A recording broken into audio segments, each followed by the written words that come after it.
નમસ્કાર મિત્રો, સ્વાગત છે તમારું। આજે વાત કરીશું ધોરણ 8ની અંદર આપણી નવીન સ્વાધ્યાયન પોથી 2025-26ના વર્ષમાં જે આપવામાં આવેલી છે તેમાં ભાગ નંબર 1ની અંદર પાના નંબર 100 થી 105 ઉપર જે ગણિતનું પ્રકરણ નંબર 1 છે સમય સંખ્યાઓ, જેનું આપણે આ વિડીયોમાં સચોટ સોલ્યુશન જોવાના છીએ।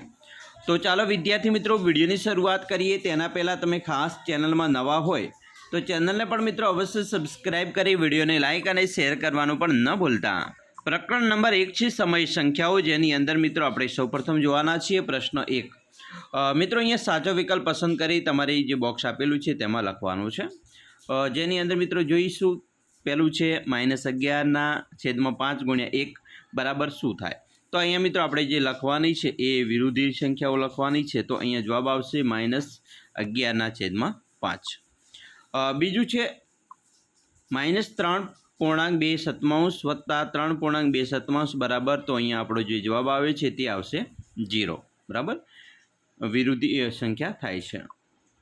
ત્રીજું 3/7 વત્તા 2/5 બરાબર 2/5 વત્તા 3/7 સમય સંખ્યાઓના સરવાળા વિશે ખાલીયા ગુણધર્મ દર્શાવે છે।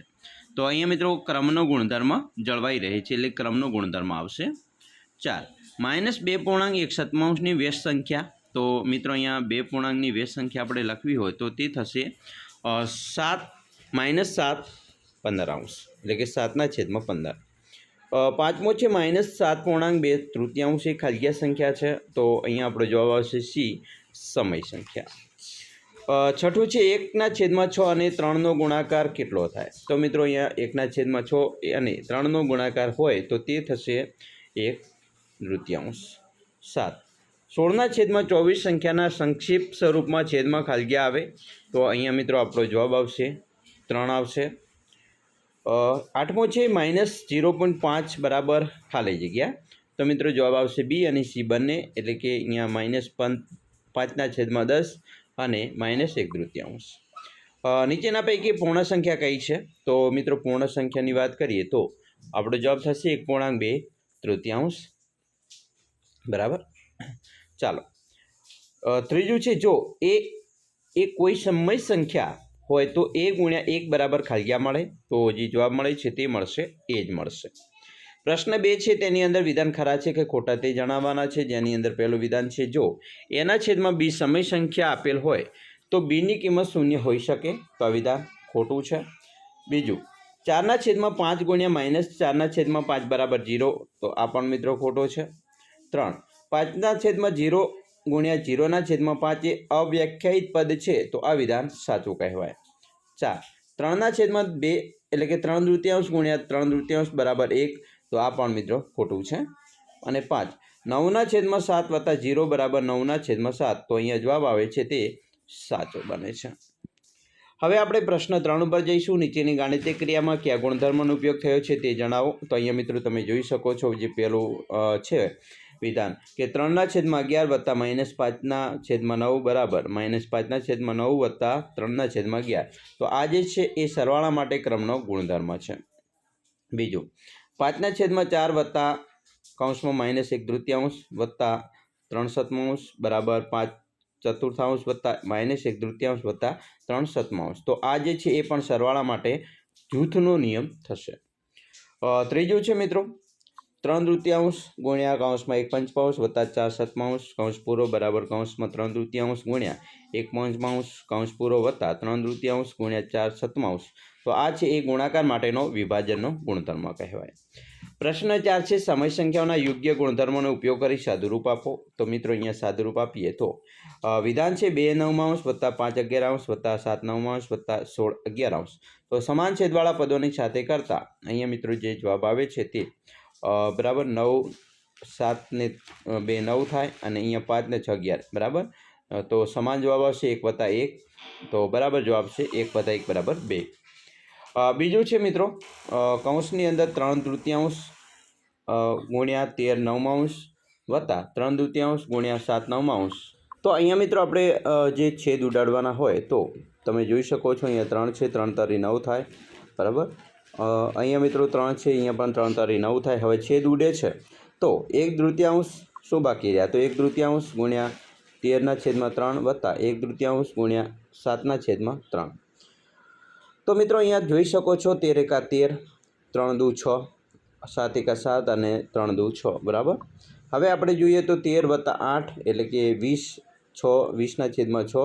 હવે એ મિત્રો આપણે એને ભાગીએ તો 10 દુ 20 થાય અને 3 દુ 6, બે અને મિત્રો જે ઉડે છે બરાબર.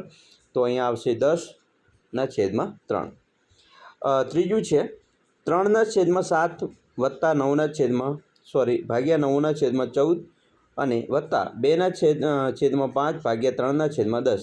તો અહીંયા મિત્રો ગુણાકારનો જે નિયમ લાગુ પડે તો છેદ અંશ અને અંશનો છેદનો અંશમાં જાય તો તમે જોઈ શકો છો બરાબર. જેને આપણે છેદ પણ ઉડાડી શકીએ છીએ. 14 છે અંશમાં જશે, 9 છેદમાં જશે બરાબર. એવી રીતે અહીંયા પણ તમે જોઈ શકો છો ગુણાકારનો નિયમ લાગુ પડ્યો છે. અને મિત્રો અહીંયા છેદ ઉડાડી દીધા છે આપણે. 3 તરી 9, 7 દુ 14, 5 દુ 10. હવે શું વધ્યું છે તો અહીંયા 2/3 વધ્યા છે. અહીંયા 2 ગુણ્યા 2/3 તો 2/3, 2 દુ 4/3. હવે 4 ને 2 6/3. તો અહીંયા થશે 3 દુ 6. પ્રશ્ન મિત્રો 5 સમય સંખ્યાઓ બાદબાકીના ક્રિયા માટે ક્રમનો ગુણધર્મ ધરાવે છે કે નહીં તે નીચેની સંખ્યા માટે ચકાસો. તો અહીંયા પણ તમે ડાબા જબા આ રીતે ઉદાહરણ મુજબ ચકાસી શકો છો. અને એના આધારે આપણે અહીંયા જોઈએ તો રકમ છે 3/7 - 2/5 બરાબર 2/5 - 3/7. તો અહીંયા તમે જોઈ શકો છો આ રકમને આપણે પહેલાં જોઈએ તો 3/7 - 2/5. તો અહીંયા સમાન કરીએ 7 × 5 = 35, 5 × 35. તો આપણે 3 ને 5 વડે ગુણવા પડે અને 2 ને 7 વડે. તો અહીંયા 3 × 5 = 15 થાય અને 7 દુ 14 થાય. નીચે છેદ સરખા આવી ગયા 35. હવે 15માંથી 14 જાય તો 1 વધ્યો તો 1/35 થાય બરાબર. પરંતુ અહીંયા જબા જોઈએ તો 2/5 - 3/7 છે. તો અહીંયા જે આવે છે જવાબ એ આવશે -1/35. તો અહીંયા મિત્રો તમે જોઈ શકો છો જબા અને ડાબા નોટ ઇક્વલ ટુ જબા થશે. એટલે કે ક્રમનો ગુણધર્મ જળવાતો નથી. એના પછી પ્રશ્ન 6 એની અંદર પણ તમે જોઈ શકો છો ગુણધર્મનો ચકાસણી કરવાની છે ગુણાકારની ક્રિયા માટે જૂથનો ગુણધર્મ. તો એ પણ તમે જોઈ શકો છો. અહીંયા જે જવાબ આવે છે એ બરાબર આવે છે. એટલે કે ડાબા ઇક્વલ ટુ જબા એટલે કે ગુણાકાર માટે જૂથનો નિયમ જળવાય છે. પ્રશ્ન મિત્રો 7 છે તેની અંદર પણ અહીંયા કિંમત લઈ શકાય નહીં. કઈ કિંમત લઈ શકાય નહીં તો એની પણ મિત્રો આપણે અહીંયા કિંમત જે છે એ આ પ્રમાણે ગણીએ તો આ જે કિંમત છે એ લઈ શકાય નહીં બરાબર. હવે વિદ્યાર્થી મિત્રો અહીંયા તમારે જાતે કરવાનું છે બરાબર. કાર્ડ મેળવીને તમારી પાસેના કાર્ડ પરની સંખ્યા, તમારા મિત્ર પાસે કાર્ડની સંખ્યા બરાબર, બંને કાર્ડ પરની સંખ્યાનો સરવાળો, કાર્ડની અદલા બદલી કરતા સરવાળો એ તમારે શોધવાનું છે. તો વિદ્યાર્થી મિત્રો આવી રીતે તમે પણ તમારા જે સ્વાધ્યાયન પોથીની અંદર સ્વાધ્યાયનું સોલ્યુશન કરી શકો છો. અમે આશા રાખીએ છીએ તમને આપણા વિડીયો ખૂબ જ ઉપયોગી નીવડશે. અને ખાસ વિડીયો ગમે હોય તો લાઇક, શેર અને સબસ્ક્રાઈબ કરવાનું ન ભૂલતા.